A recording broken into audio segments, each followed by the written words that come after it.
ঢেঁড়স খাওয়া খুবই উপকারী, সেটা আমরা সবাই জানি। আর এই গরমে তো মানে ঢেঁড়স জাতীয় সবজি খাওয়া খুবই উপকার। তো চলুন আজকে মসুর ডালে ঢেঁড়স রান্না করি। আমি ঢেঁড়সকে ধুয়ে কেটে ছোটো এই যে টুকরা 1.5 ইঞ্চি করে করে টুকরা করে নিয়েছি। আর পেঁয়াজ কাঁচামরিচ কেটে নিয়েছি। হলুদের গুঁড়ো দিয়ে দিচ্ছি। আমি কড়াই নিয়ে কড়াইয়ের এক পাশে ঢেঁড়সগুলো নিয়ে নিয়েছি আর এক পাশে পেঁয়াজ কাঁচামরিচ নিয়েছি। তারপরে হলুদের গুঁড়ো দিয়ে দিলাম এবং স্বাদ মতো লবণ দিয়ে দিলাম। একটু জিরে গুঁড়ো দিয়ে দিচ্ছি 1/2 চা চামচ। আমার ঢেঁড়স আছে 1/2 কেজির একটু কম। আর আমি তেল দিয়ে দিচ্ছি, কুকিং অয়েল সয়াবিন তেল আমি দিয়ে দিচ্ছি। মাখানো তরকারিতে একটু তেলের পরিমাণটা বেশিই লাগে, তাহলে টেস্টটা ভালো আসে। আর আমি দিয়ে দিচ্ছি প্রায় 1 চা চামচ রসুন বাটা। আর আমি এটাতে তেমন কিছু আর দিব না।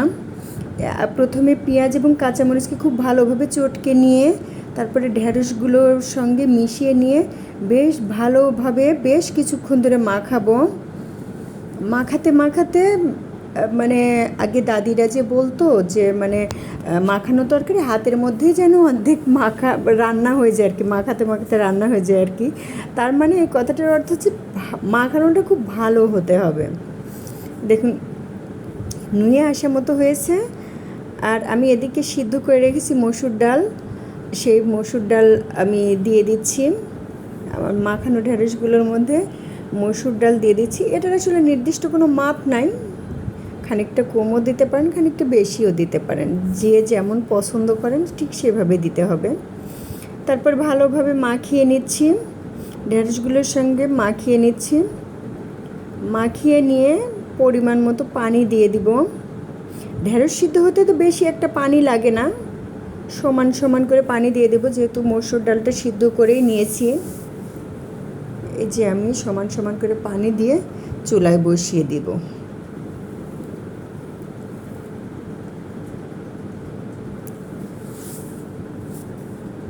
চুলায় বসিয়ে আমি ঢাকনা দিয়ে দিচ্ছি। আর দিয়ে দিচ্ছি একটা টমেটো আমি কেটে টুকরো টুকরো করে দিয়ে দিচ্ছি। আর যখন রান্নার প্রায় শেষের দিকে তখন আমি ধনিয়া পাতা ছিটিয়ে দিচ্ছি, দিয়ে একটু নেড়ে দিচ্ছি। এই তরকারিটা হবে মাখা মাখা, একদম শুকনাও হবে না আবার ঝোলও থাকবে না, মানে জিনিসটা হবে, তরকারিটা হবে মাখা মাখা। এই যে দেখুন আমার হয়ে গেছে, আমি উঠিয়ে নিচ্ছি। আপনারা নিশ্চয়ই বুঝতে পারছেন যে আসলে কেমনটা হয়েছে।